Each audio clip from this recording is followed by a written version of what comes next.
Welcome to Washington East to West Sports. This is episode 14. I am Matt Beatty, joined alongside by Sean Beatty and Kevin Ardall as usual. And gentlemen, it was a short week for us this week. Last week it was a long week. The Seahawks just played yesterday on Monday Night Football.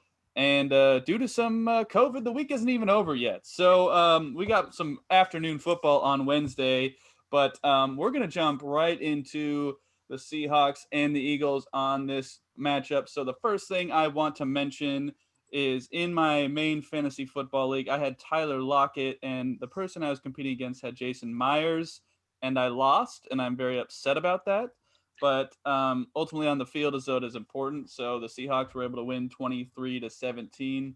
I'm just going to throw some statistics out there for everybody. Russell was 22 of 31, 230 yards, a touchdown, was sacked twice, 102.9 rating. The leading rusher was Chris Carson, 8 carries, 41 yards, and a touchdown. Leading receiver was DK Metcalf with 10 catches for 177 yards. And leading tackler was Jamal Adams with 9 tackles, 1 sack, 1 tackle for loss, 2 quarterback hits. On the Eagles side, Carson Wentz was 25 of 45, 215 yards, 2 touchdowns, and a pick. He was sacked 6 times. Rushing, Carson Wentz was the leading rusher with 5 carries for 42 yards, and the leading receiver for Philadelphia was Dallas Goedert with 7 catches for 75 yards. So guys, I'm gonna start with let's throw it to Sean here. Let's just go with some initial thoughts on what you saw yesterday. So I want to stress to the 12s, don't look in this game too much. The Eagles are that bad. I will say I saw some bright spots from some things. The pass rush looked good. Again, the Eagles are bad, but they at least beat a bad team at something the Seahawks are bad at. So they got some pressure, some good blitzing. The offense, I know Kevin will talk about it, had some questionable play calling, which I was super scared that they were going to get away completely from let Russ cook. But they eventually figured out that throwing to DK was really good over and over and over. DK had a good game. He did drop a touchdown pass that hit him in both hands. That's but par for the course for DK. If he cleans that up, he's top 3 receiver in the league, but he's still just an absolute monster. And Slay had no answer for him. And that's kind of what we talked about last week. Just attack their secondary. Their secondary is terrible. And they eventually figured out how to do that. Instead, when you get in the goal line, don't run it 3 times in a row and then go for it on 4th down and miss that as well. But yeah, other than that, I think that game told me more about the Eagles completely sucking and Carson Wentz being a terrible quarterback than the Seahawks. But again, the Seahawks didn't play great. They still won pretty comfortably, minus the Hail Mary at the end of the game. Just beat the bad teams. That's it. Just beat the bad teams. All you got to do. Kevin, give me some thoughts. Okay. So one question that I was seeing people ask is, were 12s happier or not happy after this game? And for me, I was not happy after this game. Now, don't get me wrong. I will love a win, and I'm going to be very ticky-tacky on a lot of stuff. But we beat a team that was 3-6-1 by 5 points. Now, yes, there was a garbage time touchdown that was miraculously caught. He's done that before. He's done that before. Well, one second. What you said, Kevin, what we stress when me and Kevin watch the games is knock it down. Adams knocked it down. The guy just happened to make a diving one-handed catch. Like to be honest, he's done this before. That technically wasn't Adams swatting the ball. Like Adams, kind of put his hands up and kind of just that's not a swat. But he did swat it. It ended up going down, but the guy just kind of made a diving catch. Yeah. They just caught it. When I say a swat, I mean jump up, volleyball, spike the shit out of that thing. But the other guy beat him to the ball. You don't have that option when the guy beats you to the ball. But again, it was just a random lucky thing. The ball went down. The guy caught it. I was just like, well, whatever. Yeah. I was upset. So yeah, the play calling, especially in the first quarter, was just absolutely atrocious. And I kind of had a feeling too. We saw it last week. Pete got aroused with the whole run game. He was just like, we're gonna run the ball. Now we did throw the ball more than we ran it, but we still ran it a little bit too much, especially when we were getting stuffed at the line of scrimmage. We weren't really getting good chunks of yards. There was a couple every now and then. And I mean, we all saw it. They showed it on the replay on the Carson touchdown, how aroused Pete was, and literally like they had to calm him down. They had to wipe sweat off his brow and kind of show him some ugly things to kind of put down as you know what, because he was just so excited because he loves rushing touchdowns, especially like forced ones like what Carson did, like breaking through tackles and stuff. It We gets already him so lost hot. Kevin. Like the podcast just started. What? We lost you. Yeah, we lost. Yeah, you. we lost you. Yeah, You're the one frozen. Yeah, your frame froze for a second. But anywho, Oh my god, this is Yeah, just I was- such a shitty podcast. sorry, it's not the $1 Million Podcast, people. But anywho, yeah. Other than that, yeah, Carson, or excuse me, DK had a great game, which was also kind of shocking that with DK 1-1 with Slade, that you think you would take more shots to like Tyler and the tight ends have just become like, that's a weird thing that I'm going to kind of discuss later on too, is like the tight ends have just kind of disappeared, which is kind of weird to say. Defensively, I'm not really taking much into this game. 6 sacks was nice, and the coverage was like good, but we're going against a really crappy offense who has beat up O-line. Carson Wentz is just making terrible decisions. They were off cue like a lot of times, like especially that one play where Goddard, where the pick happened, where Diggs took it. Like he thought Goddard was going to go right, and he went left instead. So like there, and that was not only there was multiple of that like all night where he thought like what the receivers was going one direction or it's going to do a thing, and the receiver did a whole another thing. So I don't know if it was just like people confused on what play calling is on their team. Their team is just kind of a mess. So let's just put it like that. We already know that whole division is a mess. Overall, I thought this should have been a blowout, like you guys predicted, but it was more like what I predicted, and it would have been 17-9. But I was off, like I mentioned to Sean, I was on the sideline. I was going to like take over the refs. I did say garbage time touchdown. I did say that in my prediction. And I got the definition of a garbage time touchdown. After it was 17-9, I texted Sean. I was like, I'm on the sideline. If a ref tries to say a score happens, I'm going to beat him up, put on his uniform, and say it was no good, didn't happen for the rest of the game to make my prediction happen. But I had to go take a crap. 11 points were scored after your prediction, so you weren't right. My bad. It was 17-9 there for a little bit. I was like, oh man, is this going to happen one more time? So, yeah. Overall, a lot of things I'm still not happy with, but I'll take a win. Yeah, let's just put it out there right away. The defense was the better of the two in this game. Defense, I don't like the phrase turn a corner, but they played as like they should have against an offense that is not as good. Now, when we talked, I said Carson Wentz was a decent quarterback. Now, I think I was referring to Carson Wentz. Yeah, okay, go ahead. Oh, man. I think I was referring to more of the like early history of Carson Wentz because 2017. I mean, Carson Wentz and an MVP candidate. Yeah, he was an MVP, and then Nick Foles just carried them to a Super Bowl somehow. But Everybody gets lucky. Frank Wright. That's why. Frank Wright. No, Kevin. Only good head coaches win Super Bowls. Yeah, and the rest of the few years he's been off and on injured, and I've always thought Carson Wentz is a decent quarterback, but this year he's just bad. He's just bad, and that's not. No, he's been horrible. Yeah, like absolutely he's horrible. He's bad. He's been awful. And you hear all week Adam Schefter's tweeting that Jalen Hurts is taking first team reps, and you're like, that made more sense to me for the Eagles because they don't have any way to prepare for Jalen Hurts. You've never seen him play in a professional game. You can watch his Oklahoma stuff. That's not going to be the same. I thought that's what they would do to roll out someone and give us some sort of surprise and give themselves maybe a jolt of energy, but they didn't do that. They just left Carson Wentz in there. They brought in Jalen Hurts for one play, and Wentz was bad. He was bad. Like, he just made awful throws, and like the Seahawks defense did what it needed to do. You got to give them credit. They played pretty solid coverage for the most part. Like Sean said, the front seven got after it. 6 sacks. I know you guys say sacks are an overrated statistic, but they do still matter, and they do still, stunt drives and put you behind. So that was good to see. Overall, I thought each position group on the defense played well. Linebackers always are consistent. And then the secondary, I know Sean, I saw on Twitter, was saying, Diggs, don't celebrate. You caught it, and you stood there. And sure, he could stand there and catch it, but he's got to catch it. I mean, DK drops touchdown passes all the time. So, yeah, that's true. He caught it. So that's good to see. That is true. He did catch a pass that hit between the numbers. Yeah. I mean, Carson Wentz threw a horrible ball, but he caught it. Threw a good ball. to Diggs. To Diggs, yeah. Absolutely. I was about to say, well, yeah, Go ahead. No, I was going to say, like, if Goddard does the path that Wentz is intended to, that's a catchable ball for Goddard. That was a miscommunication play, obviously. Yeah. So I wouldn't say it's a bad ball by Wentz. Like, I don't know who messed up. Well, what if Wentz messed up? Then it's a terrible ball. Exactly. We don't know if Wentz messed up the play call and got it wrong, or if Goddard did.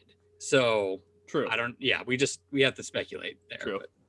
And then on the offensive side of the ball, like the offense, there's something off now. Like I know it's the balance that Pete is. I don't think they're running too much. They're forcing the run in the wrong spots. I think you might be correct on that, Kevin. The run game, like when Chris Carson is out there, it's like he's getting the football. That's like the biggest problem, I feel like. And Carlos Hyde was ineffective this last game. So I don't understand why they kept going to it. And especially in the end of the game, it felt like they were just playing conservative, trying to run the clock out. And I understand that clock management is an important part of the game. But put your foot on the gas and just finish it. Terrible at that since he started. Okay, well, put your foot on the gas and finish it. Give Russ the ball, throw it down the field. Let's score one more time. And that way, a Hail Mary that happens doesn't bring them within a score. Like, let's just finish the game. So and then you want to throw the ball earlier to win the game. Yep. Just do that. Well, I didn't think Russ was super effective early in the game. Like, he wasn't making as good throws. He was kind of on the run a little bit more. The play action was all right. I don't think he was doing as well with the read option as he did in the last game. So I think Russ, he didn't play his best game, but he didn't need it this game, which was nice. It was still the most effective thing. Yeah. Them passing was more effective than them running. So do it. And it's also really weird, mainly from a fantasy perspective, how it seems to be either DK or Tyler.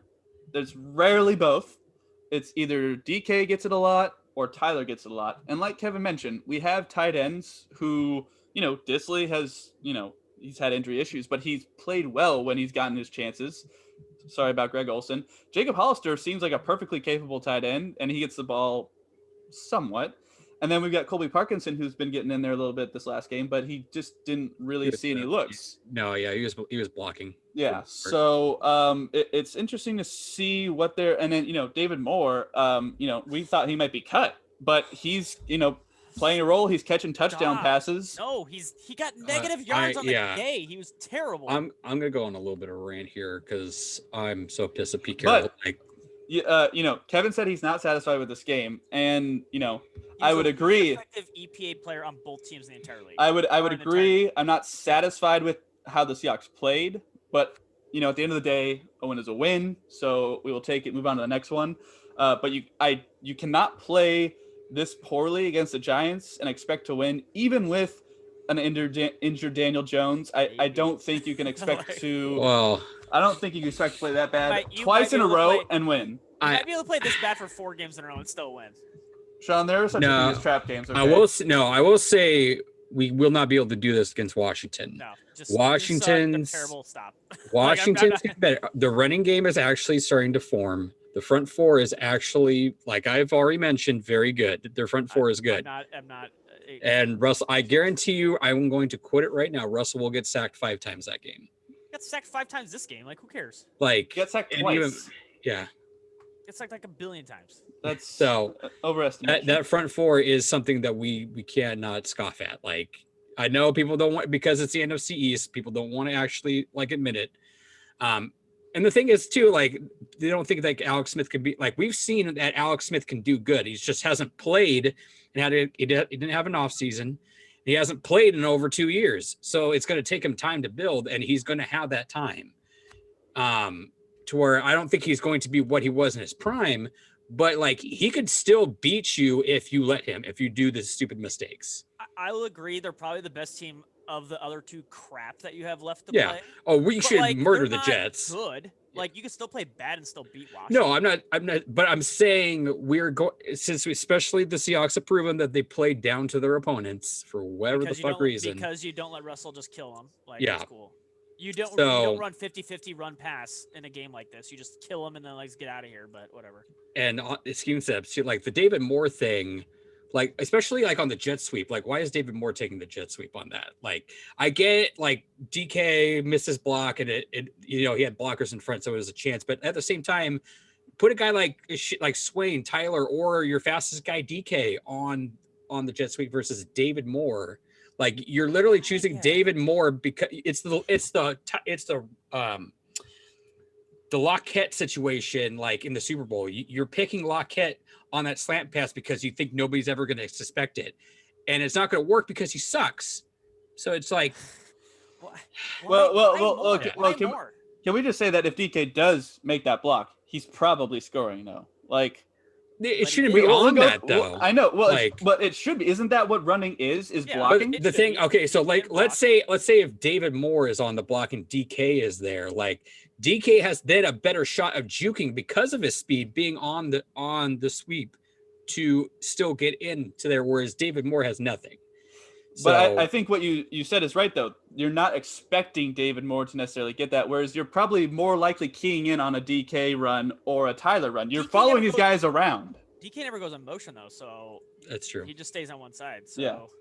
I do want to bring up DK and Megatron. You guys are all about numbers. So in the first 27 games, DK has 116 catches, 1939 yards, and 16 touchdowns. Calvin has 95 catches, 1,662 yards, and 11 touchdowns. Now, you guys love numbers, and I just threw out a bunch of numbers for you there. Do you want to go, Kevin, or you want me just to All right, go ahead. Let's see. Okay, so can you name the quarterback for Calvin Johnson? Matthew Stafford. No. Not in his first. Dan Orlovsky. That was the 0-16 Dan Orlovsky team, Matthew, that you gave. Quarterback matters a ton for the wide receiver, and you have Russell Wilson and Tyler Lockett, and Calvin Johnson had Dan Orlovsky and a tight end, and he still basically put up that. I have other numbers for you. How about him? And he's not even the best. He might not even be the best receiver in the same draft he was in. AJ Brown. They played. AJ's played 3 less games. They averaged 1 yard different in the games they play and the same number of touchdowns. And AJ's played less games. And the Seahawks have thrown an average of 11 times more per game than the Titans have. So basically, AJ Brown does the same with 11 less passes a game. And he's playing at the same time. So DK's not even the best in that draft class or on his own college team. So he's not in the Megatron conversation yet. No, I'm not dissing DK. No, but like I'm just saying that people underestimate Calvin Johnson. I'm not saying that like DK's comparing him. I'm not saying like DK thinks he is Megatron. I'm not saying that. I'm not saying anything specific about DK. I'm just saying like Calvin Johnson demanded triple teams and then put up 2,000 yards passing. Like DK took the first step on that drive where he made that crazy like catch over Slay.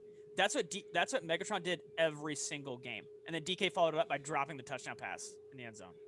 Like, DK shows flashes. He's not there yet. Yeah. Because he has all these yards is a product of letting Russ cook because he didn't do hardly any of this last year. It's not because DK developed into some crazy monster in a COVID-shortened season. It's because Russell has they've let Russell be Russell. And then, of course, the wide receivers numbers blew up because that's what happens when you let your quarterback throw and you have an elite quarterback. The elite quarterbacks elevate the wide receivers.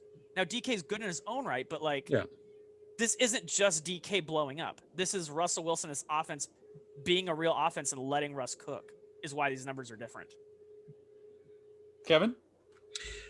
Yeah, for example, also too, you have the Chris Carson thing. Like the run game being as effective as it is also helps DK to where the box isn't as stacked. But you hate the run game. I know. No, I'm saying, and like I mentioned to Pete, the throwing game opens up the run game. The run game opens up the throwing game. But when you have a quarterback like Russell Wilson, you want to do the throwing game and then use that to open up the run game at certain points when it's key and necessary, and not just do it because you want to do it. Okay. Okay. Keep going. I have more Calvin Johnson numbers. Yes. And at the same time too, like I just totally lost my train of thought going to the Carson thing, but what I was going to say is the defensive coordinator for the Lions said he's not Calvin Johnson yet, but he could get to that point. Like a lot of stuff was taken out of context, and I don't know why DK, unless the dude made it up and just added it on because he got called out. I don't know. But at the same time, like DK can get there. Like that's a possibility. That's his ceiling. Like he has a ceiling of Megatron, and that would be nuts. But he is still yet to catch stuff in triple coverage. Hands still need to get cleaned up. Tiptoe taps, like we already mentioned, like what Tyler does on balls, like going out of the end zone. He doesn't have to go to the crazy like Rams degree level, but honestly, like quarterbacks, like imagine like right now if Doug Baldwin was in the system instead of he'd be killing DK, it too. he'd be murdered. Like we saw it in 2016. We had 14 touchdowns and over 1,000 yards. And Doug Baldwin, in my opinion, was one of the most underrated like slot receivers in the game. And he probably would have been a Hall of Fame had we let Russ cook earlier. But we didn't. And so Doug's numbers suffered because of it. And only had really one crazy year because of the system that we ran. Had we had done the system earlier, I think you would probably see 1,000-yard. I wouldn't say that like the 14 touchdowns, that was a nutty year, but he would have like eight touchdowns, maybe 1,000 yards or more, like maybe every Doug year. was so smooth. Doug was so smooth. His footwork off the line was crazy. Like they called him what's the crossover guy from basketball, because I don't really watch Allen basketball. Iverson. Yeah, they call him the Allen Iverson of football. Yeah. Like because literally he modeled his game off of Allen Iverson and just the crazy footwork and stuff like that. I mean, he made Josh Norman look like a 5-year-old child just holding his pale lunch. Well, a lot of people have done that, so still, but like at that time, like Josh Norman was considered like a top 5 like shutdown cornerback, and he just made him look like crap. What he did to Pittsburgh too, like, oh my God, that game was, and like Pittsburgh and the Vikings, you just pooped on every time. So imagine that, but with letting Russ cook, like his number, he probably would have possibly Hall of Fame credential numbers had we started this way earlier.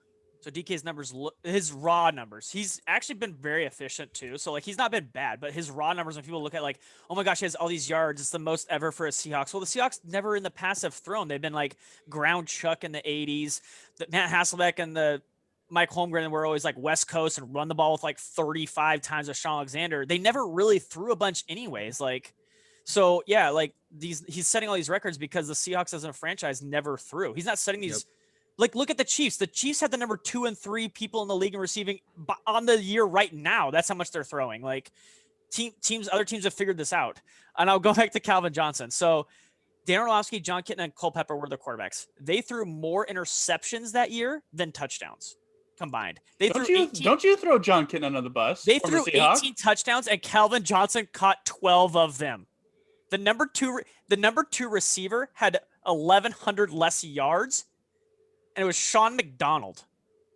I remember that guy. No, nobody remembers the number 3 receiver was the running back. Running back. The running back didn't even have 1,000 yards. It was Kevin Smith. Like he averaged less than 60 yards a game. Yeah. Like they were terrible. And Calvin Johnson's the only one. They were clearly doubling him, and he still put up that numbers. So that's what I'm saying. Like DK will never have to deal with that, and that's good because he will always have like Russell, and he'll always have maybe not always have Tyler, but like he has Tyler right now. So it is not fair to compare those two, where Calvin was like literally he's by himself and he still would do it to you. Can I get a rebuttal? Sure. I didn't actually believe that. I just wanted to have you guys get mad and go off. Kevin explained it perfectly, and the other guy did too. Can he get there? Yes. Is he there right now? No. Okay, so we are going to preview the NFC East matchup that we have coming up next week. But I want to at least touch on the Eagles and the NFC East while we just played the Eagles. So right now, we are about to, next week, welcome the division-leading New York Giants into Seattle. Now, if you are in a 4-5 matchup like the Seahawks, maybe if they don't win the division, you don't mind playing one of these NFC East teams. So, like, looking at the NFC East, who do you believe is going to win the division? I will take the first start here. I think Washington's going to win, actually. I think Washington has a pretty solid defense, like Kevin already mentioned, and they're the most solid at the quarterback position in the division. Alex Smith, he's proven that he can play, even coming back from this injury. I mean, you got Carson Wentz, who looks just absolutely awful. Daniel Jones has never really impressed me. And then now he's hurt. And then you don't have Dak Prescott anymore, who would obviously be the best quarterback in that division. But now it's Andy Dalton. And Andy Dalton's not the biggest step down compared to some of the other backup quarterbacks, but he's got a lot of weapons, and he's still not that great. And Washington crushed them on Thanksgiving. So I think that this is Washington's division to lose. If Daniel Jones does come back, I could see the Giants maybe winning it, but I'm definitely betting on Washington at this moment. What do you guys think? Sean, what do you think? I exactly agree. Actually, the best quarterback, according to the advanced numbers, has been Daniel Jones, barely above Alex Smith, but he's not playing. So I will say with the rest of the team, there's not a lot of talent on either team, but McLaurin is super good. And Kevin is right. Their defensive line is at least, I mean, they're good.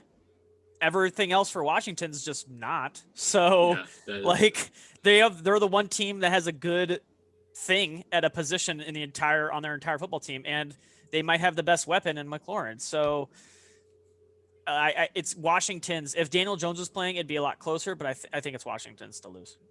Kevin? If they had Daniel Jones and because I think Saquon is due to come back soon, isn't he? He's done. He's done. Towards ACL. Okay, I thought I heard something that he might have a chance to play like a playoff game if they win. Can I say this before you, Kevin? If the Seahawks had lost that game, they would have been playing the Giants in the first round. But they win, they're scheduled to play the Bucks. Who do you want to play? Oh God, at this moment, yeah. Like if you lose, you play the East. Like should be in theory a free win, or Tom Brady. As they mentioned last night, both of the two teams that entered the playoffs, us and the Panthers in 2013, won their playoff game in the first round. So with a negative record, but they were both on the road. That is true. Or no, they're both home because they won the division. Yeah, they won the division. Yeah, that was piece great. That's true. That's true. Okay. Anyways, answer your question, Kevin. I was about to say, I would say the Giants if Daniel Jones was healthy. If not, I would go with them. Or if Doug Peterson like grows a brain and just starts Jalen Hurts right now. And I'm gonna totally grill the Monday Night Football guys real quick because they're like, oh, you play with Carson Wentz because he's the worst quarterback in football right now statistically. And you're going to go based off because of what you've seen. Like he's playing like crap. His decision-making is crap. And yeah, sure. I get their point of when you throw in like wide receivers aren't getting open and stuff like that. But at the same time, when you throw in Jalen Hurts, he's more mobile. He's going to have better decision-making to where because there's a lot of times where like they had a receiver at least on a 50-50 ball to where they had a chance. Like there was like two plays where they showed like Alshon Jeffrey like beat Trey Flowers on a 50-50 ball. And they didn't even throw it because Carson Wentz was just like, like throw that ball. Like if you put Jalen Hurts in there, it's possible that, he makes better decisions because Carson Wentz is making terrible decisions, takes less sacks, more mobile, gives you a better chance to win.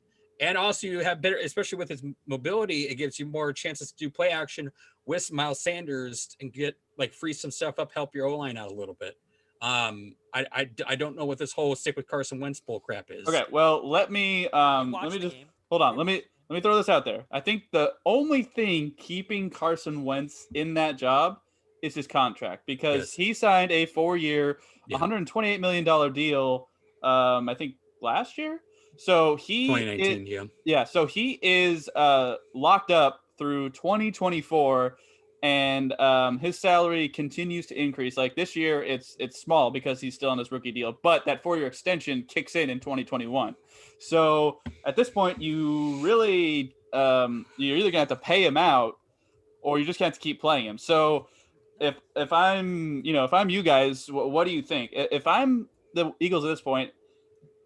You drafted Jalen Hurts, and you're still in the playoff picture. That's the only problem. If you weren't in the playoff picture, it'd be easy to go to Jalen Hurts. But at this point, you're still in it with how bad he's been. Do you make the switch? Do you cut him at the end of the year? Like what do you do? Or does he become a backup that's like Jameis Winston and had a shot? You absolutely play Jalen Hurts. Like you can't. He's so much worse than the next. He's twice as worse as the next quarterback has played an NFL snap this year. He is so bad. He's costing you games. I do not care what he's making. If anything should prove that to you, they should look at the other sideline and see that Russell Wilson played over Matt Flynn. Play the guy who's better. This is such a stupid thing in sports. I don't care how much you're making. If you're undoubtedly worse or the other guy, he's so much worse than what Hurts will probably be. Like, just see what you have in the kid. Yep. Like, his one pass looks so much more crisp than any of Carson Wentz's did. And so, like, just play him. What do you have to lose? You suck right now. You're terrible right now. That offense was horrible. Play Hurts. Like, there is no justification for playing Carson Wentz other than money, which is a stupid reason to play somebody. Yeah, especially when you still have the chance to take your division. Like, I don't get what Doug Peterson's doing, especially with their new owner now, who looked pissed off all night. Like, I think Doug Peterson's job is on the line right now, and it should be, because they've been drafting like crap. They've been drafting poorly. Other than probably Jalen Hurts, who might save their season. Like, their two wide receivers that they drafted last 2 years haven't really done anything. Carson Wentz is throwing them the ball. Like, that's true. That's a big deal. That's true. Yeah. So it's kind of like I would like to see what they look like. Criminy. My camera went out. I'm still here. What they would look like without, Carson Wentz throwing to them. But yeah, it's tough. But like I said, to kind of finish my answer, I will say Washington wins it. So okay. All right. Well, let's jump into the rest of the division. And the Seahawks are leading the division thanks in part to the San Francisco 49ers, who I believe it was on the road in Los Angeles. Because they actually don't have a place to play. We forgot about that. But they did go on the road and defeat the Los Angeles Rams 23-20 on a last-second field goal. And in the other game in the division, the Arizona Cardinals went up to face Cam Newton in New England and fell again on a last-second field goal, 20-17. I'm going to ask you guys kind of what you thought of the division, but I'm going to kind of start. So that Arizona-New England game, I watched the end of it. First of all, that hit on Cam, that was a 15-yard penalty that put him in field goal range. That's not a penalty. He was in bounds. That was perfectly legal. Yeah, it was first down, though. They got the first down either way. But. Yeah, but the additional tack on, I think, basically sealed up that field goal. But, Arizona, that offense just kind of sputtered. Kyler's not really running as much anymore. It's kind of weird to see. And then in the San Francisco LA Rams game, despite all the injuries that the 49ers have on defense, I mean, that defense still looks pretty solid. And Nick Mullins was, good enough to get them over the hump with the win. So I kind of want to ask you guys, you guys like the strategist that Sean McVay is Kyle Shanahan the kryptonite to Sean McVay at this point? I mean, it kind of seems like that. They've swept the Rams in the season. And last season too. So, I mean, is it Kyle Shanahan has McVay's number, but, it's kind of like a weird carousel where each coach might have the other one's number or something like that? Mm-hmm. Yeah, it's a possibility. I mean, it was kind of a close game too, but Jared Goff has just been playing like crap for the last 3 weeks, 4 weeks. He's been doing Jared Goff things. I think he's really missing Whitworth. Ever since Whitworth got hurt, it's kind of messed him up a little bit. So who knows? And I don't know if any other O-line has gotten injured since then, but timing issues and just probably like we saw in the Super Bowl, Jared Goff looks like crap when he's under pressure. And that's, even if he thinks he's under pressure, he's probably throwing, more horrible balls. And we kind of predicted that him coming out of a Pac-12 college, we already kind of saw that he was not really worth the number one pick, but people still gave him a number one pick for whatever reason. Carson Wentz, they both are trash. Yeah, pretty much. So, it was interesting to see, like I was already mentioning, like, you can't sleep on the 49ers. Like, we can't sleep on them week 17. They're going to, even if they keep continuing to get healthy and stuff like that, like that defense is still pretty legit. And the running game is, I mean, it's never really been about quarterback play because, like, as we saw, Jimmy Garoppolo sucked, and then Nick Mullins came in and actually made it a game against us. Like, if Nick Mullins just doesn't make mistakes and do stupid turnovers, like, they're going to still run the ball effectively if they have most of the running backs there, and they're going to kind of change it up and do crazy plays. And the running game is still really solid as long as that O-line stays healthy. So, yeah. And then the Arizona game, yeah, it was kind of weird. I don't know if Kyler's still not right. Lot of dumb penalties by Arizona. Arizona's committing a lot of weird penalties right now. And they were still kind of running the ball. They ran it more effectively with Drake, I will say that. But at the same time, too, like, you have Nuke and you have, Larry and the Speedsters and Isabella and Kirk. Like, why not utilize that? Like, let him cook, unless you just don't trust his accuracy. But I think it's more of a Kingsbury just being not a good coach as everybody thinks he is. I think he's just a little bit over his head. So, yeah, it's interesting. I actually think Kingsbury's fine. I think he just ran to the master Bill Belichick. Like, got Bill Belichicked. He knew how to shut Kyler down. I think you're right, though, Kevin. I think Kyler's still not 100% healthy, so that kind of, like, limited what they could do and what they couldn't do. And Bill Belichick figured it out and was like, here we go. Let's just do this thing. As for the other game, I think I was searching some subreddits and figuring out what fans were. They are super pissed at Jared Goff. He's basically just trash. Like, he's horrible. Basically, Sean McVay, I'm sure, would love to have anyone other than Jared Goff as his quarterback because he did not sign Jared Goff. The GM did.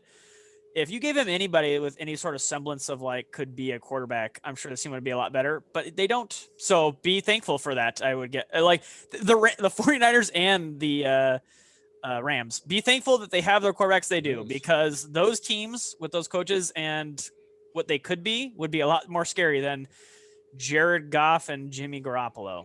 So who knows, like, next year you might see it. You might, but, like, yeah, they were just, from what I was gathering, because I watched kept tabs on that game, and the Rams fans were like, the plays were open, Jared Goff just doesn't know what he's doing. So, and kind of, yeah, it was just a horribly sloppy game. And the 49ers were getting a lot healthier a lot quicker. I mean, they're obviously going to miss two of the guys for the whole year, but basically, other than that, they're pretty much back to full health on that defense. So they're going to be very good still. Sherman was back for him too, yeah, and got a pick already. Yeah, he was being effective. So, but it was also nice to see Aaron Donald take 2 blocks and then strip sack. God, he's such a monster. Like, dude, that was so scary to watch when we were playing him. But yeah, Jared Goff's terrible. So I think it's more they just were able to get in Jared Goff's face, like Kevin said, and that's how they're able to beat the Rams. Not really a more talented thing, just Jared Goff held them back. All right. Well, we are going to take a quick break, and then we'll be right back to discuss the rest of the NFL right after this. And welcome back. So let's talk about the rest of the NFL. So I'm going to just bring up the schedule here, but I also want to at least touch on one thing that is clearly encompassing the entire world right now, and that is COVID. So we have one more game tomorrow. It's happening from what Adam Schefter has been tweeting, and it looks like it'll go on without Lamar Jackson, so kind of unfair to the Ravens. We saw what happened with the Denver Broncos, where they had to run out a practice squad wide receiver because he played college quarterback. For sure, but so that was, I mean, going against the Saints defense, like, come on, that's not fair. But I just want to ask, you guys both work in healthcare. You'll know more about this than I will. Is this, we're going into the colder months. We all kind of saw that this was probably going to happen. We talked about, moving the playoffs back, having some weeks for makeup games for COVID.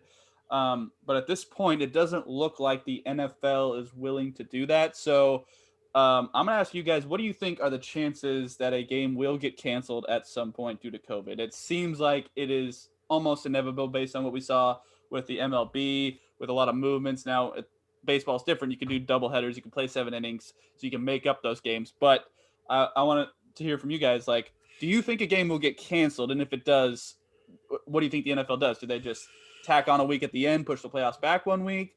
Like, what is the scenario here if it does get bad enough? Can I go first? I'll go first because I'll pass it to Kevin.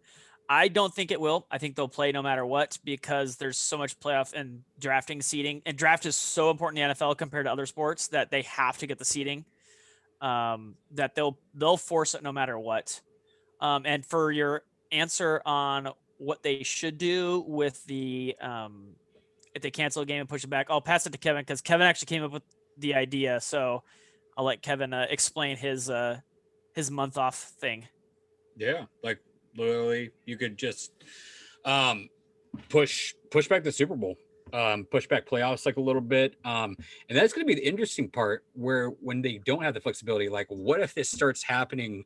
My intrigue is like if this starts happening during playoffs, like what if like during wild card round or a division round, like Pat Mahomes gets COVID, like. Do you play the game without? I mean, we've seen them win without Patrick, but still at the same time, like, is that like you're gonna have so many pissed off fans? Pittsburgh, Kansas City. I don't think they're winning that game without. No, like Pittsburgh without Big Ben, or without Lamar, like us without Russell, like that. Seriously, you're gonna have fans just raging pissed off. Do you do a bubble?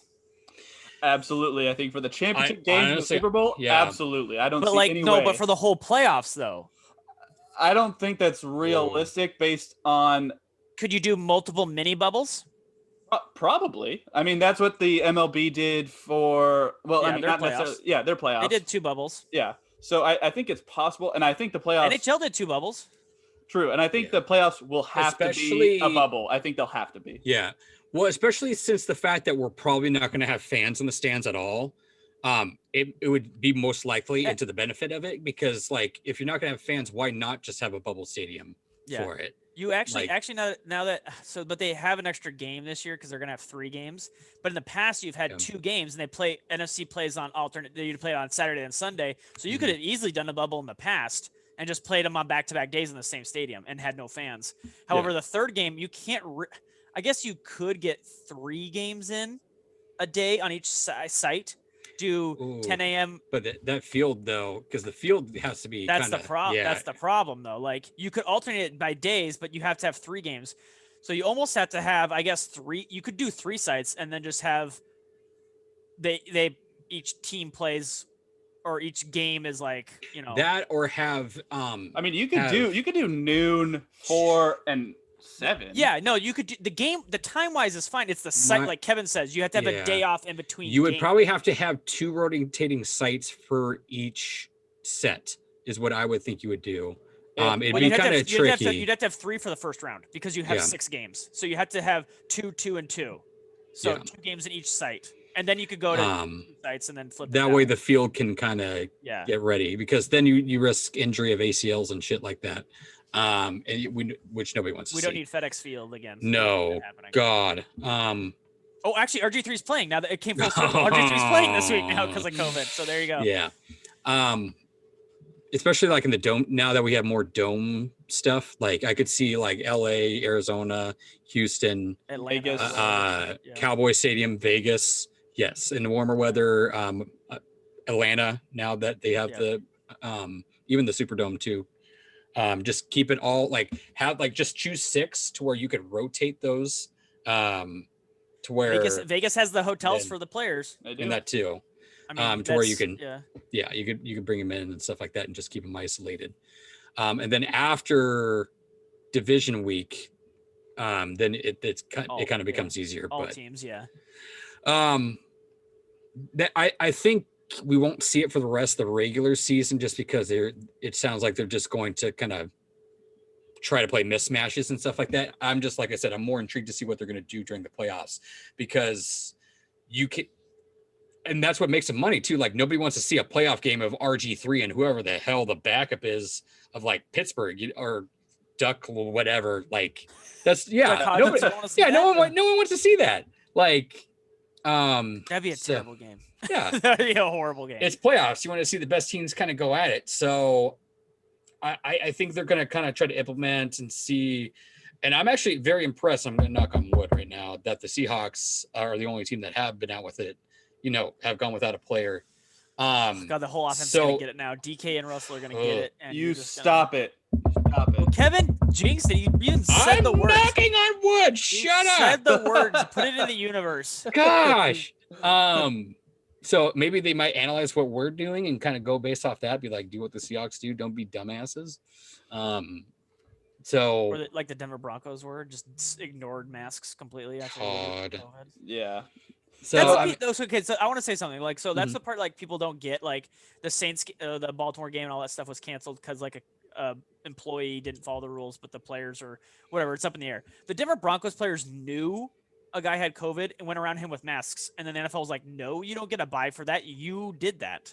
Yep. That's the situations weren't the same. It wasn't that like Lamar's sick, let's postpone a game. Who's not even going to play in the game? It was the Denver Broncos knowingly did something and screwed it up, and that's why they got punished. They go, no, you broke the rules. You still have to play this game. Wait, because everybody had the option, as I mentioned, to opt out.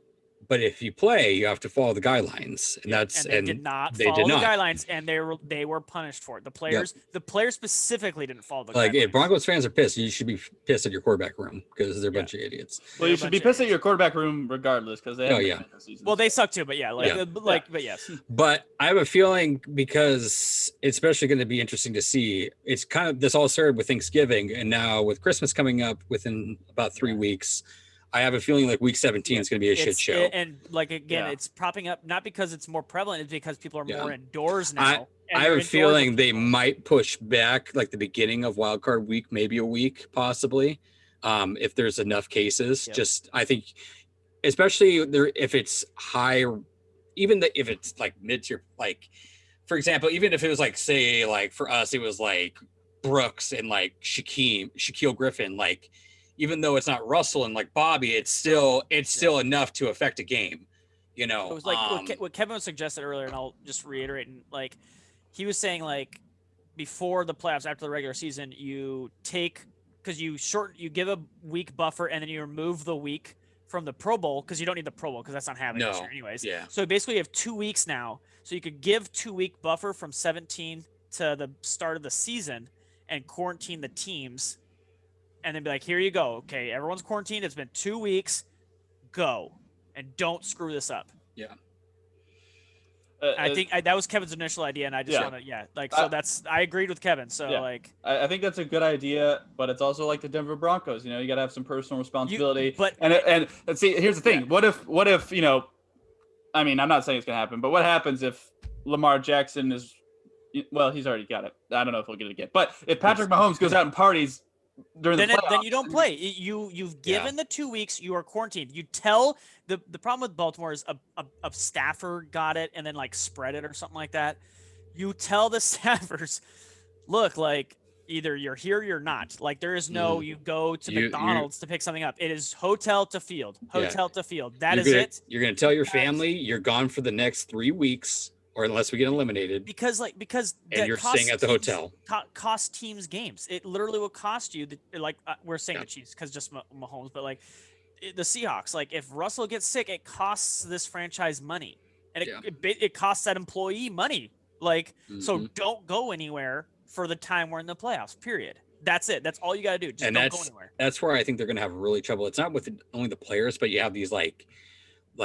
Second assistant ball boy equipment trainers and stuff like that who are like someone's going to sneak out to Burger King and like get freaking sick and come back to the hotel and then talk, put on Pat Mahomes boots, help him fix it and then give him COVID. Like that's the hard part. They're going to have trouble. I think the players are going to be able to keep control inside of a hotel, but like keeping a track of everybody on the staff, like bus drivers, like all that is just going to be so hard. Yeah. It's going to be really tough. I want to talk about something that Kevin just said. Kevin said boots. So staffer, okay, so there's two options here. Either Kevin is British and calls shoes boots now, or the staffer was just putting on Patrick Mahomes' regular shoes. Like, I don't know why he's doing it. Try on these boots. He has to come into his hotel room. He's like, I can't put on my own shoes. I cannot tie my shoes. So you have to tie my shoes for me. Yes. So either way, Kevin is, I like it, Kevin. I like it. Because he's so rich now, he makes other people put on his boots He's not for rich him. yet. He gets paid next year, Kevin. Come on, man. I mean, he pretty much knows it. So I Well, mean, he's rich enough right now. Yeah, it's guaranteed. So it's just well, like, not all of it, but yeah, a large chunk.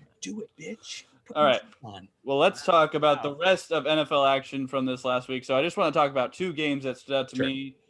First of all, the Titans just slapping around the Indianapolis Colts. Right after the week, I say they're good. I believe. Yeah, that was hard to see.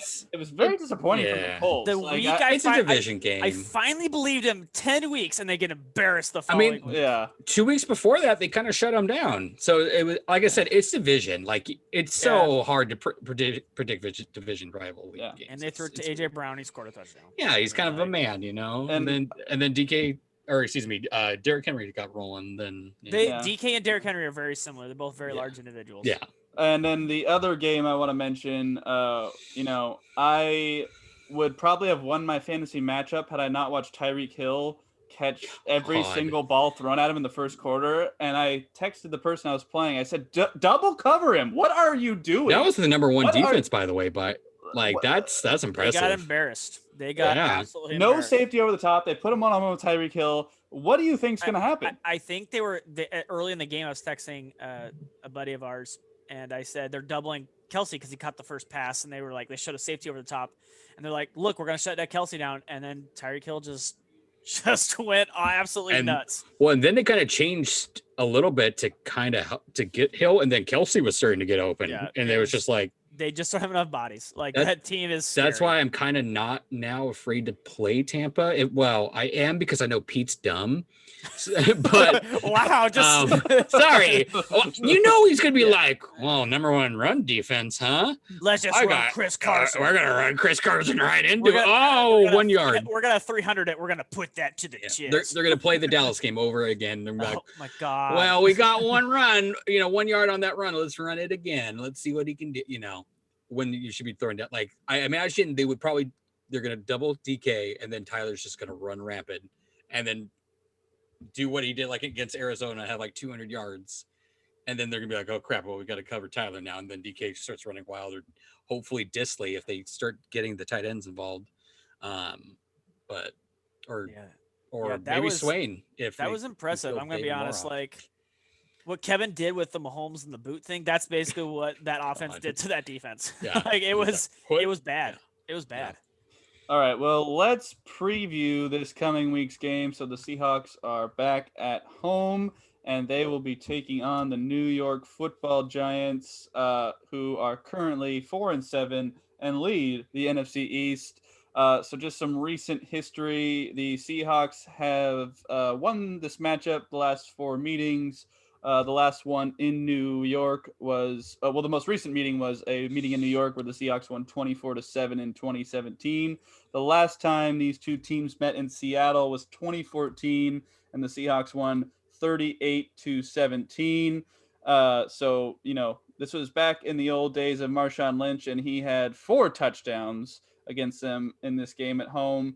And the Seahawks were able to hold back Eli Manning, one of the great quarterbacks of all time, along with Dad bod. Yeah, and they also had Odell Beckham Jr., I believe, in his rookie year during this as well, but he didn't really make any noise in this game.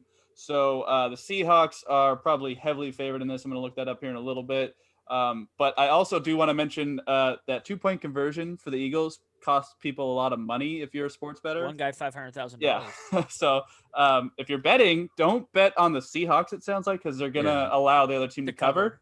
So that's probably a good move there. But I want to ask you guys, I mean, obviously this is a game that I think we all believe the Seahawks should win.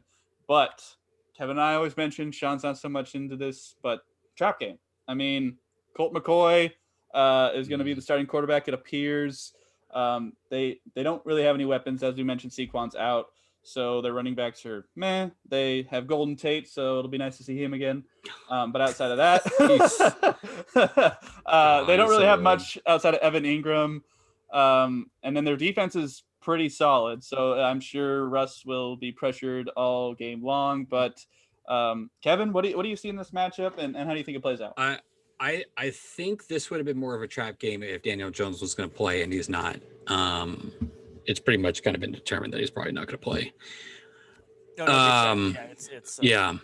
Had he played, I think this would have been so every game that he has played, they haven't really lost the game by more than one score because their defense is really good. Not like it's solid enough for what, and I mean they also are playing a bunch of crap too, so I can't really just say that they're good. I mean they did keep the Rams pretty close, but at that time the Rams were kind of like doing weird things, so this should be a murder, but I don't know if Pete's arousal has gone down yet. Like, especially, like, I kind of want to find a clip just showing him after, like, when we saw like DK like doing this after the Carson thing. You just see Pete, he's just like, yes, and then he starts doing this like on the sideline. It was horrible. So I have a feeling we're gonna try to run the ball again a little bit. And also, like this past game, sorry to like sidetrack, showed you that Pete's still not all in on Russ cooking because he just tried to run the ball to run out the clock. And I was like, you should pass to run the clock out because Russ is a better option at that. And you're probably going to get a first down, which just ends the game because they had one timeout anywho. So it's like, why not pass the ball? Anywho. Man, I still, just because I respect their defense, I don't think we're gonna drop more than 30. But I think I'll say 25-10 Hawks. Okay. Sean? Okay, so their D line is good. Actually pretty good. The problem is the rest of their team sucks. Yeah. So Bradbury's having a pretty good year right now, but I don't buy it, honestly. Their nickel corner, opposite corner, they're all bad. So again, kind of like the Eagles, throw it to your wide receivers, Tyler, DK, whoever. They don't double, whatever they're gonna do. One of them has to be open. Just feed it. Please stop giving the ball to Moore. Whatever you do, just throw it to one of those two. It's pretty simple game plan. The linebackers, I don't even care. Throw it to DK or Tyler. Just pick one.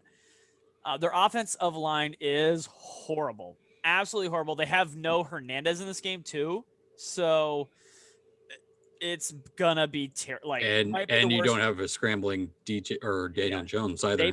They probably, well, he scrambled one time and tore his hammy. So they it's gonna be terrible back there. So this is, I've been saying, like, when they bring Jamal Adams, it doesn't always bode well, but you bring somebody, get through this O-line because it doesn't look like it's going to take a whole lot. So get to Colt McCoy and you should win this game. I think pretty easily. It's going to be interesting because I heard Carlos Dunlap is questionable going in. Yeah, his foot is hurt, but it looks like he should play as well. Honestly, though, like, in my opinion, like, if he's even like questionable, just sit him. Like, there's no point. You shouldn't need him. They have 3 guys who grade in the bottom 5 at their position on the O-line. Like, it's horrible. So you shouldn't need, like, you could bring in Jamal Adams and they've got a guy in here who's a left guard who's just played like one game. Mm-hmm. So you need to just like attack. So bring like a Bobby or a Jamal Adams like every other play, and then just see if they could stop it, because I don't think they're going to. Even with no Dunlap, this bad O-line will make up for it's basically going to be double crap running into each other. All you have to do. Yeah. And it's Colt McCoy. Like, you shouldn't have to get too much pressure on Colt McCoy with Golden Tate and I mean, come on. Like, you should. So, to be honest, the last time we played a backup who hadn't played in 2 years, aka Atlanta, when we had Matt Schaub, he kind of almost shit down our throats. Yeah, Matt Schaub was a starter at one point, though. But how about Josh McCown in the playoffs last year? Yeah, well, oh god, 17-9. That was but it was 9 points. That, like, Matt Schaub dropped like 24 on us. Let's just be honest here. But Matt Schaub had better weapons, though. Colt McCoy, that whole game was Pete Carroll just not killing a team because a 40-year-old assistant high school coach almost beat you. So that was stupid. You should have beat him by 30. But so to bring it to this point, you will beat the team by almost 30. I think it's going to be 35-10. Ooh, okay. Wow. Giants. I No, just kidding. Oh, Just what? kidding. Woo! Hot yeah. take. I think the if they had Daniel Jones and Saquon Barkley, like this could be a really good game. No. But since neither of them are playing, I mean, it really should not be. So I preface that because the Eagles really shouldn't have been that close either.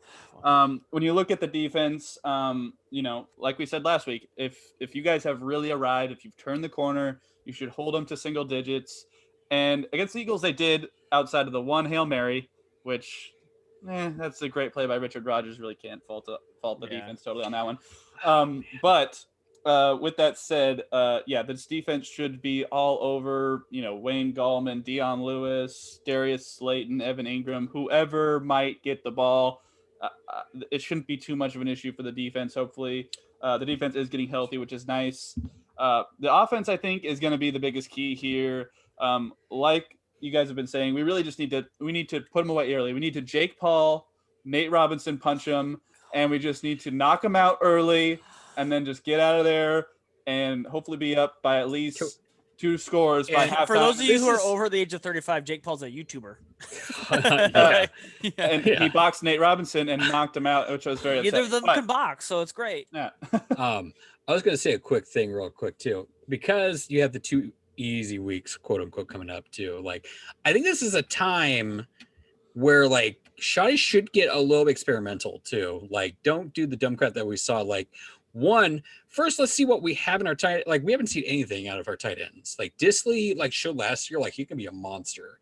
And like what we've seen with Kobe Parkinson, and I honestly like what I've seen out of Hollister. Like, even though he's kind of small for a tight end, like his catch ability and radius has been solid. And like, get a little, like, this is the time to see what you have when you have the opportunity, because we know that they're not going to score a lot of points, to get ready for like the playoffs, so to speak. But I'm also a little scared too, because like everybody's saying like this defense has arrived and stuff like that. And I have a feeling, just because we haven't played a really good offense, that once we go against like an Aaron Rodgers, like our defense is going to get punched in the mouth, and they're going to be like, I don't want any part of that. They're going to be like Nate Robinson, be like, I don't like that, and just like be all pouty and just not want to play. So I'm just kind of scared about that. But yeah, I hear what you're saying, Kevin. They do need to get tight ends more involved. I agree with you there.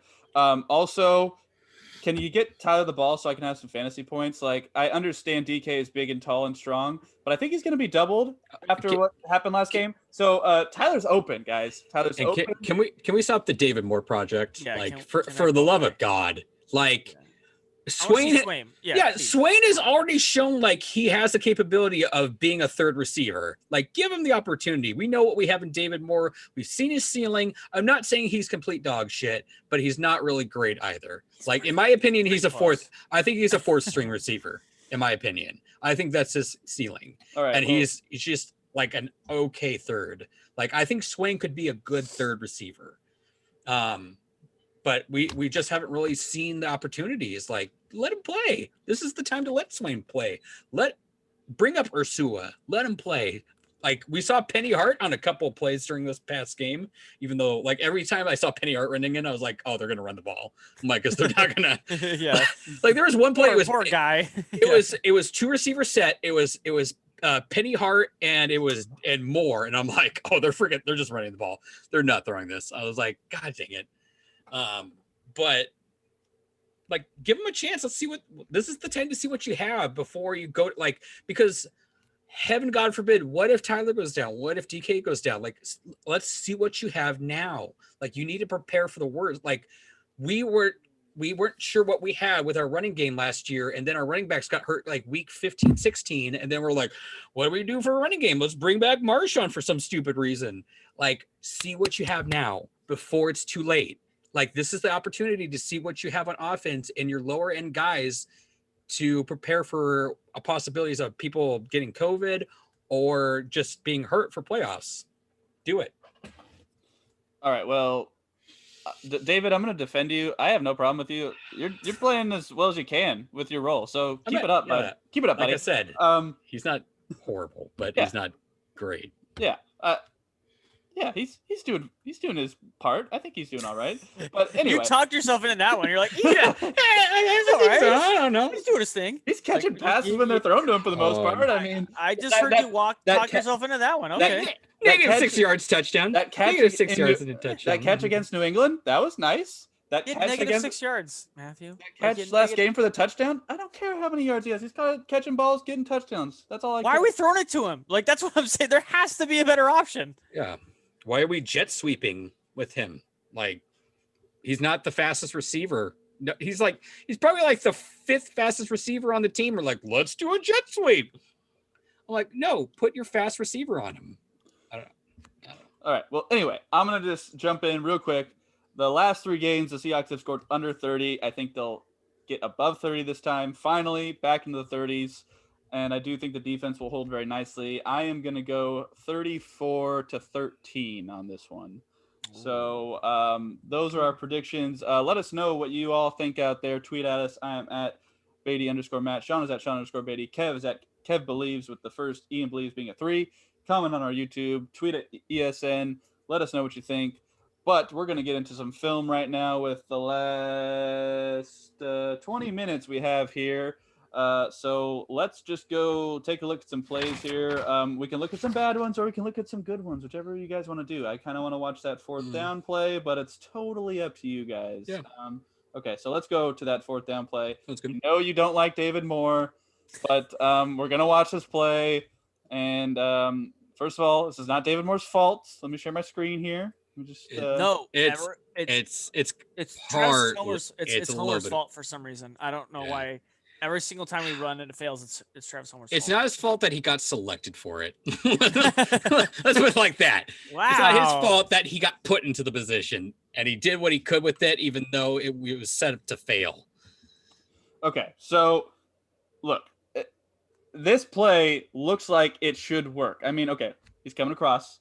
Now, clearly the motion is setting out the defense. Now, as you can see, blocks here should be set. So if DK right here down on the bottom sets this block as he should, more of a actual driving instead of just a shove, then you've got blocker here, here. You've got this guy down. So you just got to beat this guy, and they're going to be covered here. Bam. This play should work. My question is, if in the play design, if DK is set to block up, why is he not lined up on him? Like, literally, he has to turn and try to hold him, which would be holding, to get the block. No, he's, like, he's supposed to block down on him, which people do all the time. DK just didn't get the block. Yeah. Just push him back a couple times, and this doesn't happen. The penetration by the defensive line doesn't happen. But, they did show it in the broadcast, so I think that's why a lot of people recognize the block here. He should be crossing, not him. He should be crossing.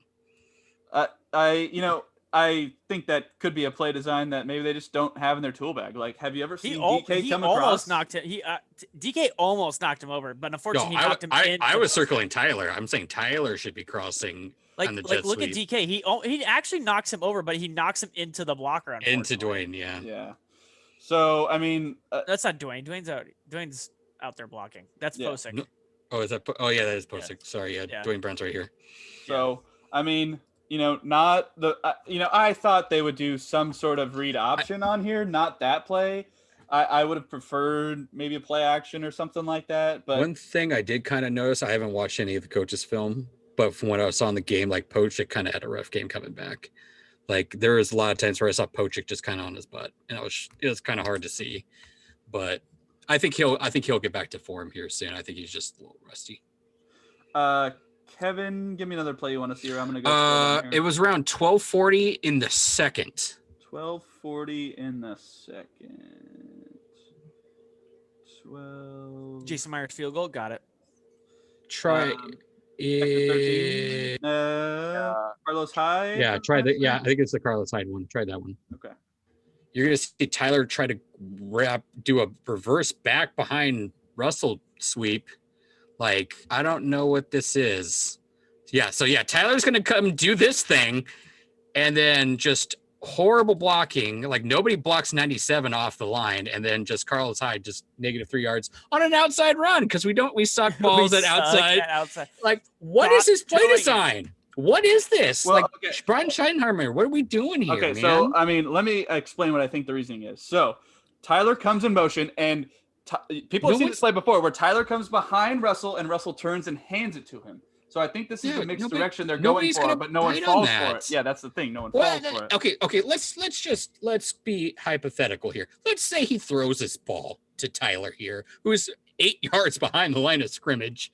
Like what you think he's gonna like? Okay, someone's gonna come off like 23 is just gonna jet up here, and I honestly don't think there's gonna be anything more than 3 yards. Well, like Tyler's job in that scenario is you're always taught. The running back is always taught to beat one guy, so he just has to beat 23. However, I just hate this Kevin because like this guy and this guy will just make the angle right here, and I don't think that would work either. So who are you blocking, sir? who are you blocking? Because you have this right here. What? Like is that Dwayne Brown coming around and pulling? I think so. No, that's Dwayne Brown's 70, isn't he? Oh no, that's 70. Is, 70 is Iapati. Yeah, that is Dwayne Brown. So he comes around and he just doesn't set a good block. Well, Iapati, actually, none of them blocked anybody. So yeah, 70, yeah, Brown didn't block anybody. It was just horrible. So everybody, week again, we're going to talk about it. It's not Travis Homer's fault. It's running outside. On the outside, yes. This jet sweep crap isn't going to trick anybody. It doesn't open anything up for the running back. It's just terrible design and terrible blocking. Can I say one thing, Matthew, about Homer, or not Homer, but Hyde that I like? He's going no gloves, old school style, so that's cool. Well, I mean, last couple weeks, so it's not rainy there, so it's probably good call. Around 12 minutes in the second, it's the big deep shot to Mr. Sexy DK. Pass deep, middle to is that his official name? Mr. 60T. Like, I love how, like, was Pete trying to call him the Mandalorian? Like, everybody's trying to figure out now with the whole Megatron thing, everybody's like, we got to get DK a sweet nickname. I'm like, his name is already cool with DK. Like, why can't he be DK? Why there's already a DK. Yeah. Donkey Kong. All right. Why do we have to call him the Mandalorian or some shit? Or Drift King, whichever one you prefer. God.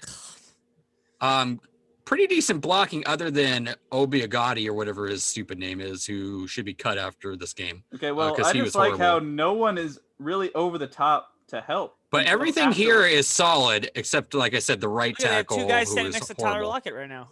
Weird. Weird. And then just beats Slay. Just beautiful.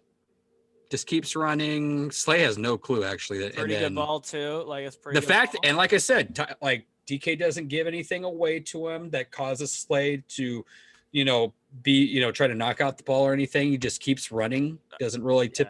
I think in that situation, Slade was just praying to God he was going to catch up. Yeah, he got beat so bad. Yeah, I don't think he had a chance to read what DK was doing. He's like, no, just catch up.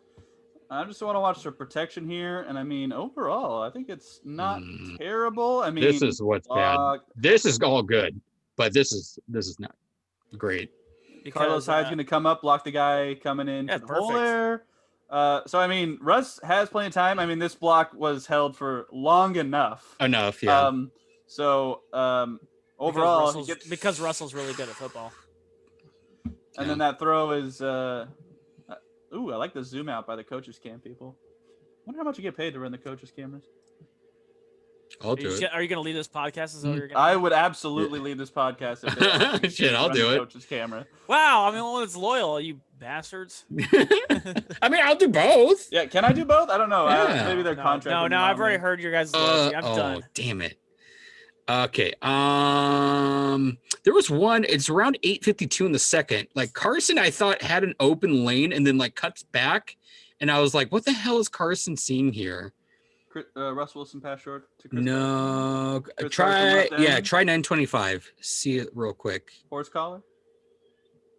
It might be the 2nd and 4, but let me see real quick. Like I saw like an open lane and Chris Carson just takes a weird path. No, I don't think this is it. No. Yeah, no, this is okay. Try the other one. And that was We got to go down to 852. 852. 8. This one? No, do the left end. Yeah, try that one.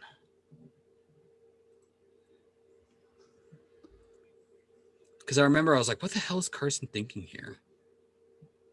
Sorry, guys, we didn't have enough time to prepare. Yeah. The coach's film came out. The coach's film came out like today at like Maybe I marked it 4. wrong. So I apologize. Okay. The only other ones do you have the DK big catch? Do you have the DK big catch near the end? Is it the fourth quarter? What was the one over? Yes, I do. Yeah, was that fourth quarter? Okay, so go to the fourth quarter. I have 3 there. One is the swat by KJ. It's around 13:36. It was a beautiful play. Yep. Like big heads up by KJ. I was hoping you would pick that play. This one right here. Okay. Yeah, it was a very nice heads up play by KJ right here. First of all, can we just say KJ never seems to get enough credit? Like he just never seems to get enough credit for what he does for the team. Yeah. But anyway, let's just let it run here. Carson. His episode of House Hunters was really good too. Wentz kind of thinks that a blitz is coming here. I feel like Wentz always feels like a blitz is coming. And then he tries to get out quickly, and he picks the right route because Brooks might not get there in time to stop that route. So, just a heads up play by KJ, and Wentz. What was the downage on it? What did they have? Like 3 yards to go on this? I think it was 4th and 2. 4th and 2? Yeah. Yeah. So that's that. Yeah, it's 4th and 2. Like that could be a first down if it's. So really heads up, awesome play. That was a big key part of the defense there. KJ just keeping his eyes on target. Yeah. And KJ just was a beast. KJ's arms are like go gadget arms, anyways. Too. He's got like forever arms. Well, I mean, that play right there is mainly just experience. Like that is something that you just know what to expect. You know that they only need 2 yards. It's a 4th down. It's gonna be a quick route probably. He knew he was gonna get there, so just get up. Yeah. Okay, so there's 2 that I marked. I marked one of them as DK contested catch, and then the next one is DK not Megatron.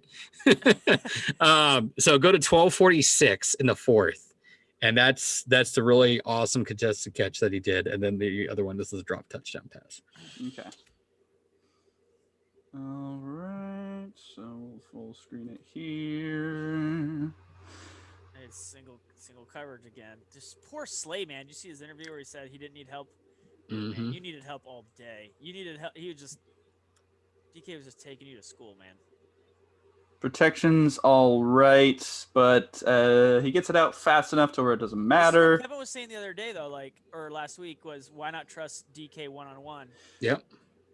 Well, you guys say there's no safety, but he shows up late. That's not safety help if he's not there. Hey, he shows up. It's just he's a little bit late to the party. All right. There's always safety help. The music's already started and the party's going, but he showed up. No, there's always safety help then on the field because there's always 2 safeties. They might not be anywhere near the ball, but there's always safety help. I guess that's true.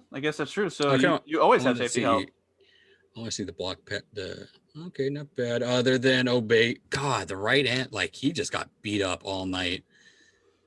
I mean, he did enough, but I think was it you, Sean, that tweeted the stuff that you thought you'd never see in 2020 of wanting Shell to come back. I need Shell.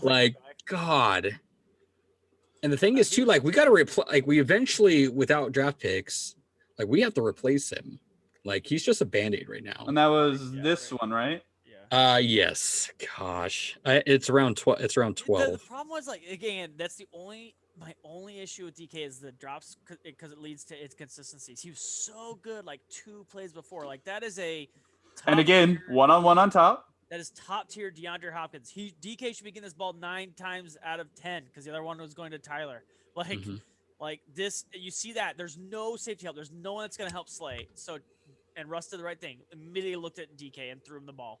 Because right before he made a monster play, and he gets that is I mean, And he almost came down with it even Now, after the bobble, but it'd be yeah. one thing if like he dropped it, but it's always like one or two of these a game, and I'm just like, if he cuts those out, man, like we're talking he's gonna like, be nutty. Like yeah, we're talking then he's in the top 3 wide receiver 3 to discussion. 5, yeah, because I mean, Yeah. you know, like it's Yeah, hard there's to there's really- just it's really it's hard. hard to narrow down like exactly, but yeah, he's just like O-line Yeah. solid right there. Oh, yeah. I mean, And nice I mean, he little beats pocket. this guy. He beats Slay. Like that, a good receiver gets open. That's the unfortunate problem. And he got open. And Now, is there any push? Not really. Not really, actually. No, he No, just kind of falls. Slay Yeah. fell over. Just kind of fell. Yeah. So, I mean, no, see, Slay they're got asking lucky for- there. They're asking for the Yeah, the he's asking Eagles, but no, for he, PI. No, he just Yeah. fell over. But I mean, other than that, it was a perfect game by DK. Like other than that, Yeah, I mean, people can't 100 ignore it. 177 yards. That was nutty. People can't ignore it because it was a very big deal. You need to catch that ball. That's a touchdown in the fourth Yeah. quarter. And what else did you want to see, Kevin? No, that was the only 2. Like I said, Okay. the contested catch and that was the I only thing I had. do want to take a look at the 4th down by Quandre. I know he stood there and caught it, but let's just at least show the turnover. So yeah, I'll show you what I think I saw Goddard was. I Go thought to the other angle. Cut to the other angle so you can see where you can see kind of like the, because this should be a very good shot of. My thing is over. It's okay. So that's Goddard right there. I think Goddard is supposed to come up and stick right. Yeah. But he sticks in left, and he's just like, oh crap. I mean, that's I think like. it was a come up and dig and stick right. So I mean, I think like if Carson and him are on the same page, Bobby's playing all right. It's a first down at least. It's a first down though, for sure. I think Bobby wraps him up, and it's going to be at the 4. Because he turns and like he's open. I think it was meant to be a curl, is what Goddard thought, and he just didn't take the out like Wentz thought he would. I originally thought I really do think 85's open, but I think Jamal Adams covers it up. Wait, Jamal Adams on coverage? Yeah. Oh, hold on. Go back. Yeah. Like because they're right over here, but I think. Did you hear his post-game interview where he was like freaking out on the guy? He's like, "Did I cover him well, huh, bro? Your opinion really matters," and stuff like that. No, he got beat early, but I think he kind of baits him there. I think he would have been able to cover that up. Mm-hmm. I mean, Jamal Adams still got absolutely gashed twice. Yeah, embarrassed in coverage, but I would say it's better than it was a couple weeks ago. And, I mean, overall, I think he had a really good game. So I think it was solid. I have no reason to bash Adams in this game. No, but his sacks were no one blocking him. So and then everyone calm down. Yeah. Like no one blocked him. Like settle down. It's not his fault either because it's just bad. One, the O-line's bad. Their scheming is bad, and just like. But again, like if you're giving Jamal Adams a lot of credit, like Neal could have done that same exact play. Like it's not like. It's like so after this year and next year, like. They really need to look into. Well, I still think Jamal Adams is a little hurt, and I think that's why. I think he's getting more healthy. That's why his coverage grade is getting better. Because in the past, Jamal Adams has been very good at this stuff. So I think he's getting healthier. I think. I don't want to see the coach's film on this. I want to see the close up on the SWAT. That's really what I want to see here. I mean, it looks like it's a bat down. Like he makes the right play. It's just. It is, and they'll show it. Like the issue is like because like Kevin said, he wants a more of a swat, but Jamal Adams does what he can when he gets to the ball, and he is trying to get it down. He's not trying to make the interception; he's just trying to get it down. But I think this might be like a future reference for anybody doing Hail Marys, anybody doing tip drill.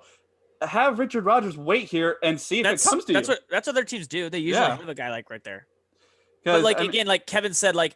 Because Adams is falling down. He can't fully get behind it, but he did what he could. That was the thing. Yeah, and I mean, just Rodgers made the play. Yeah, he made a one-handed diving catch. Like that.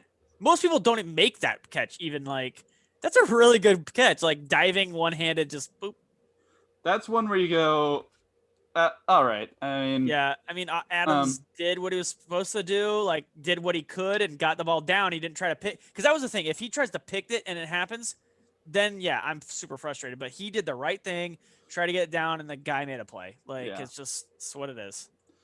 All right. Well, let us know what you thought of the Seahawks against the Eagles. Go ahead and tweet at us. Leave some comments on YouTube. Let us know on the ESN Twitter page or on the ESN website. Let us know what you think. Follow us on Twitter. I am at Beatty_Matt. Sean is at Sean_Beatty. And Kevin is at Kevin Believes. First E and Believes being a 3. All Be right. sure to like, gentlemen. comment, share, and subscribe. Yeah, smash that, subscribe it, smash it real hard. And Yeah. let us know what you think of the pod. And maybe at one of these points we'll have to have a guest on. Maybe bring someone else on for a different perspective. So tweet at us, maybe we'll have you on. Huh? I said, so tweet at us, maybe we'll have you on. Yeah, tweet at us, maybe we'll have you on. I mean, we're open to suggestions here. But yeah, everybody, I avoid Twitter during the Seahawks games because I'm watching on a stream and I don't want it to be spoiled. So, man, it's full of hot takes, man. And by hot takes, I mean incorrect takes, but it's full of them. Yeah. So I was gonna say real quick to end it, get some hot takes from both y'all. NFC West matchups coming up this week. You have Cardinals and Rams, and then you have the Niners versus Bills. Who do you got? Ooh, okay. So Kyler's gonna bounce back after 2 losses, so I'm gonna take the Cardinals. Okay. And then I'll take the 49ers. I want the Bills. I want the Bills. The Bills are gonna win. Bills are gonna win. Yeah. Okay. Josh Allen's looking very human, very the last 8 weeks. He's looked very human.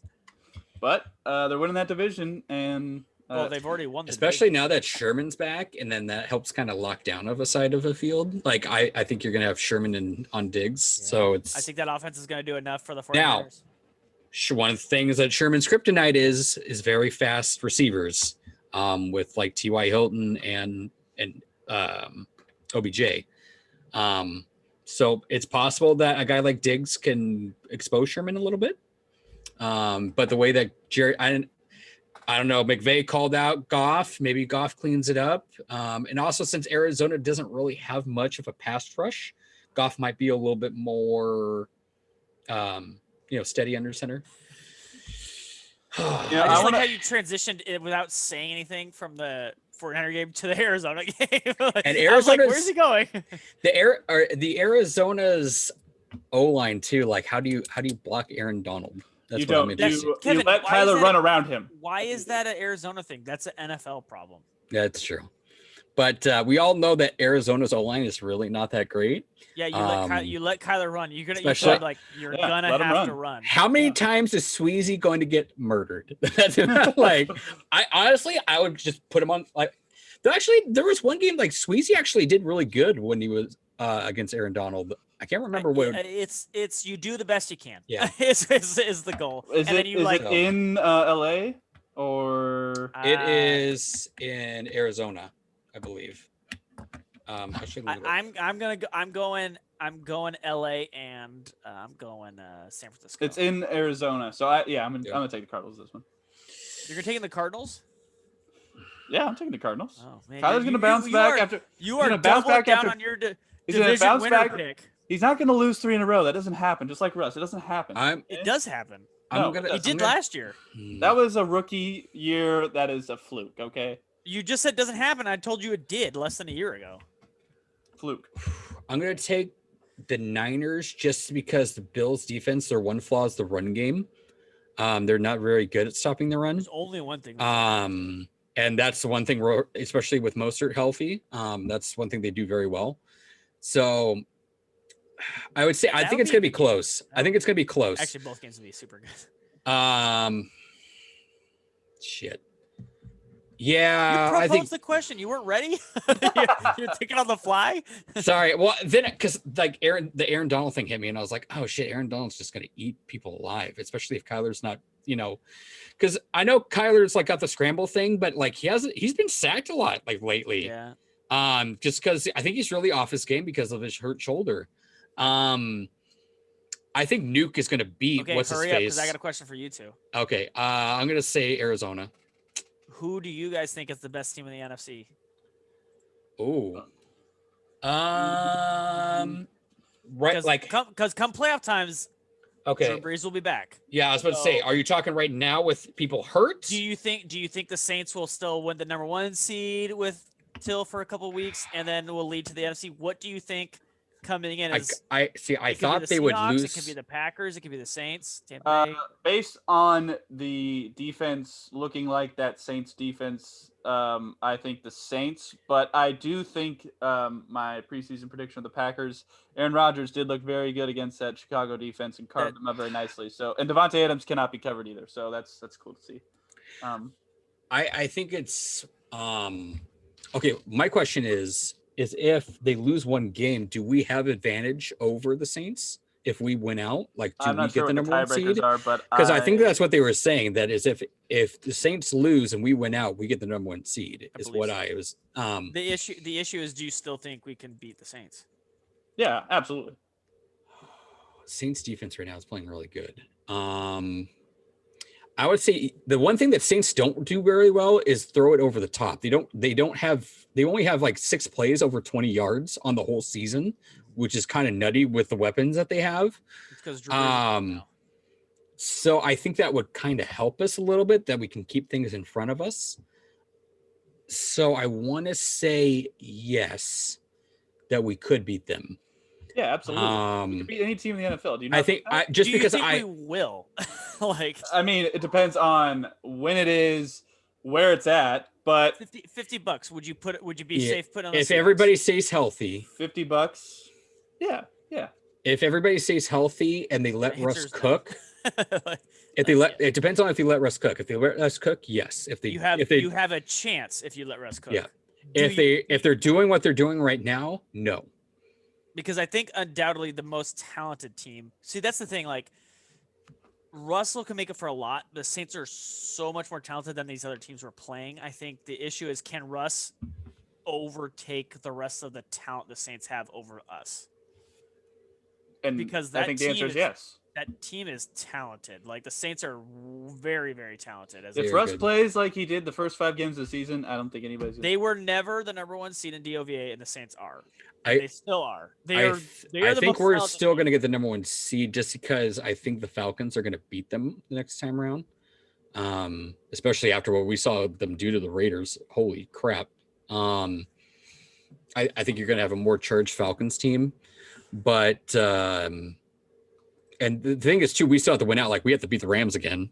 And then we also have a 49 and the 49ers are playing well. The Saints have at Falcons, at Eagles, home to the Chiefs, home to the Vikings, at the Panthers left. Oh, they play the Chiefs still? Oh, Jesus. Yes. The Chiefs will beat them then. Maybe. That's probably going to be a Super Bowl preview. I still think, like, Kansas City, Kansas City's main problem is that they let off the gas. Well, the main problem is they just score too much, and then it just makes the other team look bad. That's their problem. And that's what kind of happened to them, to where like Tampa Bay almost came back on them. Like, they were up by 20 something points, and then they only won by 3 because they let off the gas. And the same reason why, in the Sunday night game versus Las Vegas, where they almost lost, they literally had to turn the gas back on really quickly. And luckily, Pat Mahomes is fucking amazing, to where he just took it downfield. That's their main problem. And it's kind of a weird flaw to have, because they're so fucking good, is that they sometimes just get too complacent because they know they're so damn good. And they just sometimes they get stale a little bit for a little period, and then people can take advantage like the Raiders have. But I think the Pats the Chiefs will beat them on that. So. Let us know what you think. Any thoughts on any of those questions? What? I didn't even tell you my best NFC West team. Okay, go. Best NFC West team is the Dallas Cowboys. NFC West. I just said NFC. Oh, NFC. Excuse me. NFC team is Dallas Cowboys. Yeah, of course. Obviously. No. I will say. At this very moment, you can't argue the Saints. Yeah, you cannot argue with the that. Saints. You can make arguments for other teams. But if Tom Brady cleans up his mistakes a little bit, I could argue Tampa. But Tom Brady, and honestly, Tom Brady's actually they lost twice to the Saints. Yeah, that's true. But Tom Brady's playing better than what he was last year. I think right now it's still just the Saints Packers race with the Seahawks could get in the mix too. But the Saints and Packers are playing so good right now. I think right now Tampa Bay's main problem is like they have so much shit on offense, they don't know what the fuck to do. They're just like, we have Fournette, we have Jones, and we got all these weapons. That happened a couple years ago when Josh Gordon came back for the Browns. I said they were winning games. I go, don't screw this formula up. You're gonna screw this formula up. Just let Tom Brady choose what the fuck he wants to do. I think it's Bruce Arians and Brady just having two different ideas on like what they want to do on offense with all these weapons, and it's just like shit's just getting confusing. Just let Tom Brady decide what the fuck he wants to do. Like if he wants to go to AB all game, let him go to AB. If he wants to go to Mike Evans all game, let him go to Mike Evans all game. If he wants to, I have Mike Evans on my fantasy team, so please. We were so good on swearing until Tom Brady got brought up. Sorry, Tom Brady, the 43-year-old man brings out the curse words. Okay, at least you're not calling him Tom Bebe again. So that's Tom Bebe, baby. God. All right. I shouldn't have said anything. All right. Well, we got to wrap it up here. Let us know what you think. Tweet at us. Leave some comments. Smash that subscribe button. Follow us on Eli Network. And we will see you next week on Washington, East to West Sports. Tom Bebe.